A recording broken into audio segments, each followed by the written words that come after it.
We have with us an e-learning expert from the UK. He is Nigerian and he's passionate about our educational system. And he wants to come back and create reforms within the educational system in Nigeria. He is Mr. Greg Ekhator. Nice to have you. Thank you very much.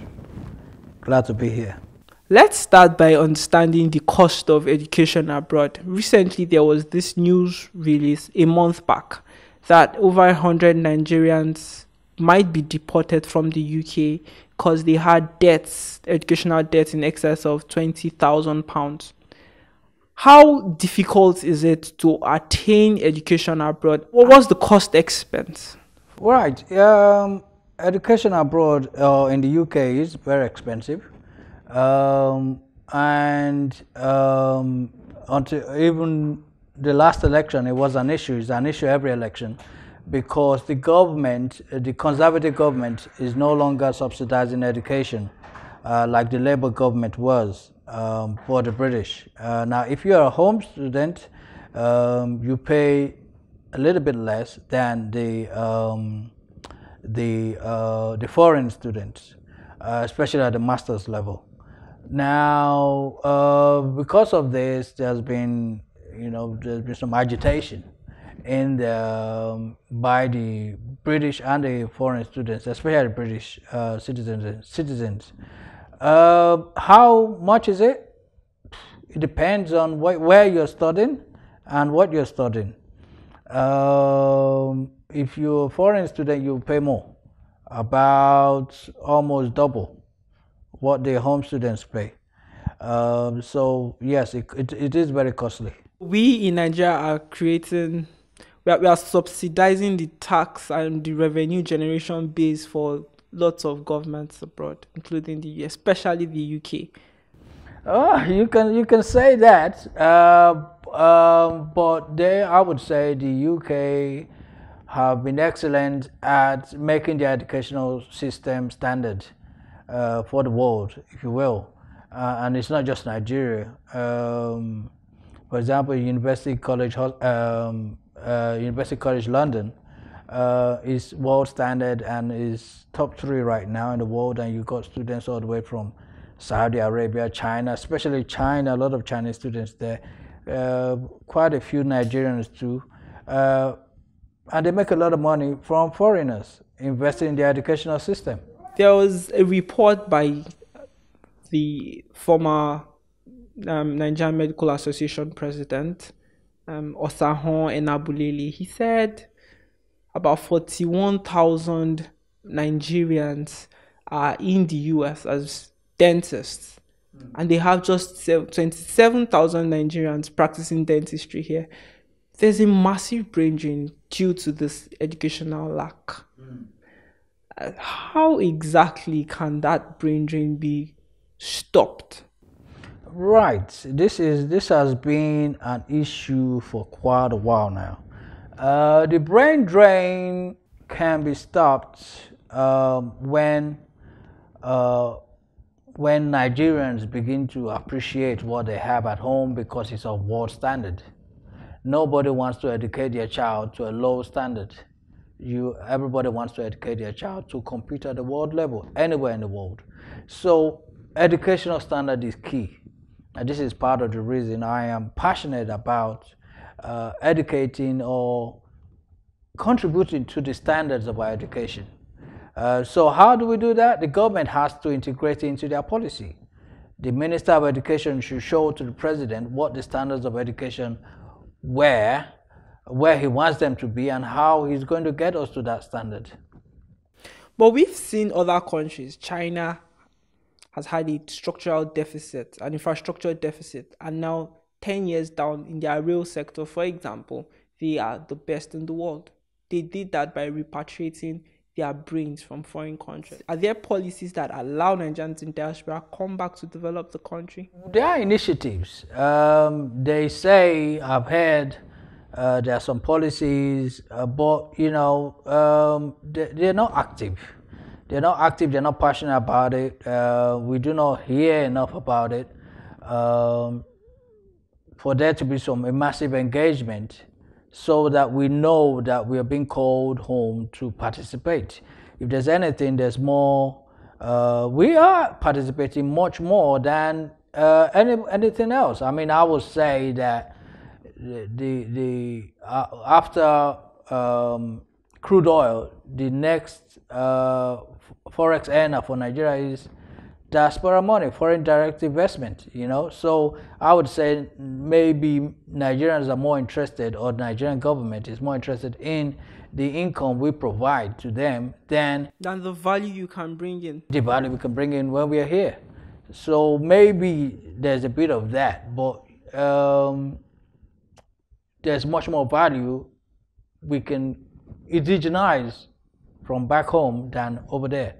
We've been experiencing a knowledge gap, and the government has this National Office for Technological Advancement that's supposed to help plug that knowledge gap. How far have you seen the Nigerian educational system going in trying to plug the knowledge gap we found in some of our sectors? I really, in the IT sector, I have seen some movement by the vice president when it comes to IT and digitization. I have seen some movement from his side now, especially because he is an academic and education is his forte. Through one of my friends, I'm beginning to learn a little bit more of engaging with him. Other aspects, I mean, if there's anything going on, it's not happening at a significant level, creating enough waves for institutions to pick it up and, for training to be happening, but they're happening on a commercial level, but not on a public level. So this is what I've noticed. There are rumors, or there are not rumors basically. There are researchers that say by 2050 we'll have a population of 450 million people, and we have an infrastructure deficit. Do you think we have an educational system that's ready to prop our infrastructure? Not right now, but we can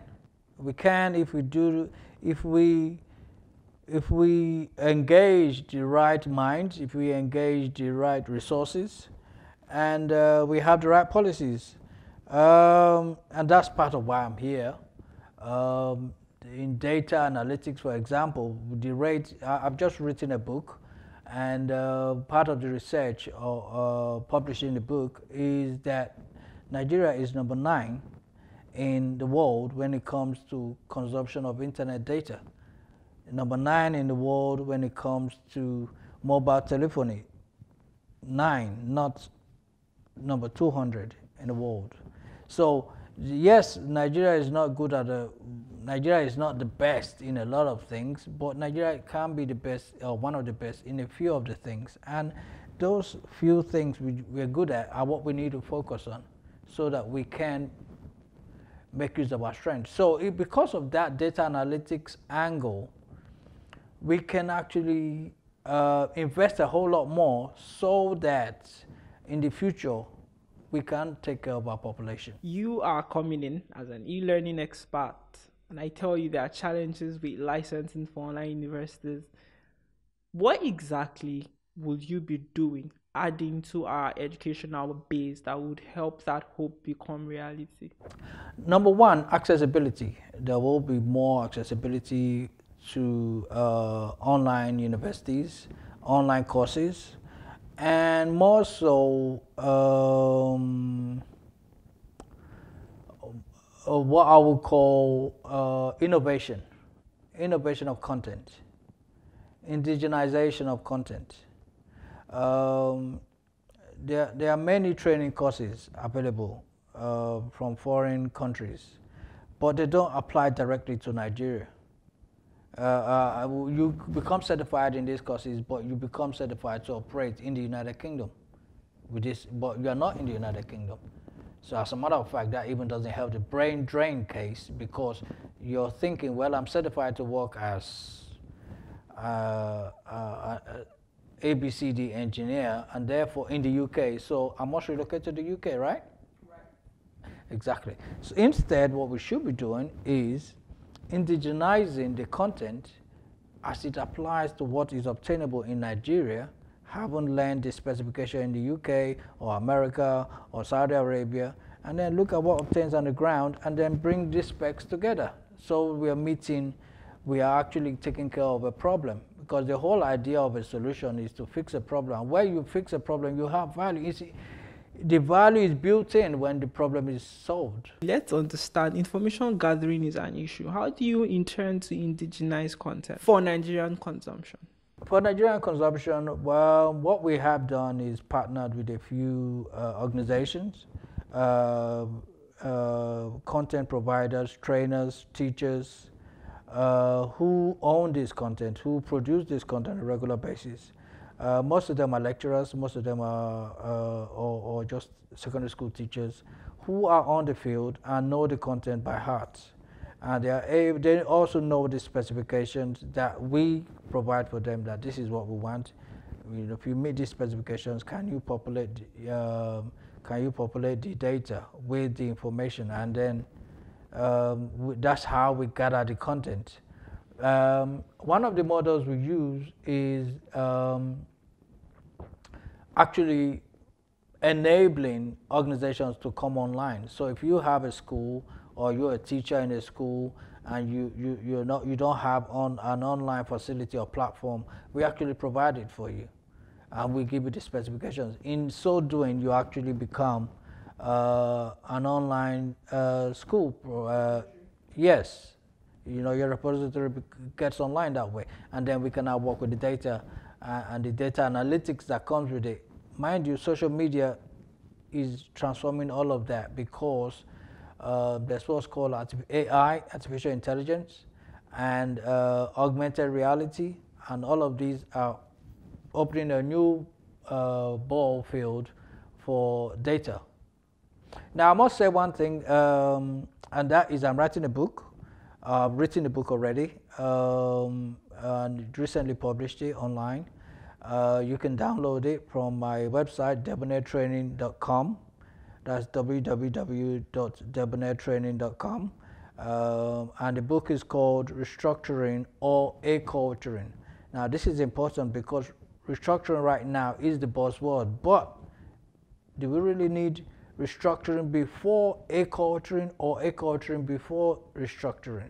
If we in Nigeria do not have our ducks lined up in a row in the right order, we might be doing things wrongly. Because in some respects, if you restructure Nigeria to any configuration at all, corruption will still be there. If you haven't taken the elephant out of the room, the elephant is still in the room. The security crisis in the Northeast, improve security in the country, and root out all forms of corruption within our governing institutions. How well have they fared in those aspects? Right. Okay. Well, I was one of those who really supported Buhari. All the way back from 2012, during the Occupy Nigeria and the subsidy protests, and I knew Nigeria needed a disciplinarian, and that's why one of the reasons I trusted Buhari enough then. Now, Nigeria had some security issues then. Remember the Yobe boys, the Chibok girls, and I said, this is the man. Now, he has come. Security is better, I would say maybe 75% better than it used to be back then. With the silence as regards the Fulani headsmen? Well, no, I was going to mention that. The Fulani headsmen is part of the security issues. And I have a group called Guarantee Our Security, Mr. President, on Facebook, which was really formed during Jonathan's administration. Now we have a president who is supposed to guarantee our security. And concerning the Fulani headsmen, I do not think his silence is helping at all. I think at least he should concerning the headsmen, he should do exactly what he did with IPOB, to let them know that he's fair. Because we, his supporters, are being lambasted from all sides by the people who support the opposition. And the opposition are there for a reason. They're supposed to checkmate our politics. So I appreciate them too, and you should appreciate them too. Yes, some people call them haters or wailers. Sometimes when they make me mad enough, I do call them haters and wailers too. But the truth is, the Fulani herdsmen, they need to be told that this is a no-no. They are not clashes. I have in my book, which I published, I have a picture of cows in a classroom, in an Edo State classroom.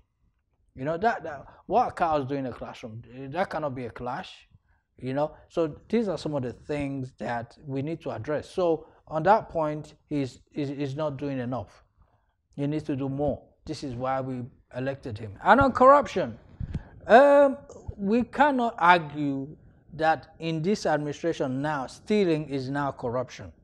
Yes, stealing is now corruption. So on that aspect, he has now brought corruption to the forefront of our minds. Now, the fact that there's been no prosecution on corruption is one matter. Two, the question's been asked, why not? Okay, we now know Justice Department and we need action. We need some wheels of justice moving and moving fast enough. When we consider what happened, and I was one of those who said, I gave him a 3-day ultimatum on social media, that President Buhari should respond towards the people, his boss. Why why he is Kachiku's boss, and why the subordinate of Kachiku is not responding or is causing problems for Kachiku. So I want to know, we the people wanted to know, and Buhari did respond somewhat after 3 days. On the day of my ultimatum, you know, and after then there was the Maina case. Now that one is a self-inflicted wound. It's like he shot himself in the foot. But we, the people, we need to hear, because we are taking a lot of flack from the opposition, trying to make sense of his policies, and. But I must be honest, he is fighting. It's not going to be easy for anybody. I mean, even his wife speaks the truth. So this never used to happen before. So we must appreciate this much. So let's not throw away the proverbial baby with the bathwater. But let's keep this leader honest. Let's correct him when he makes a mistake. So because all leaders do make mistakes.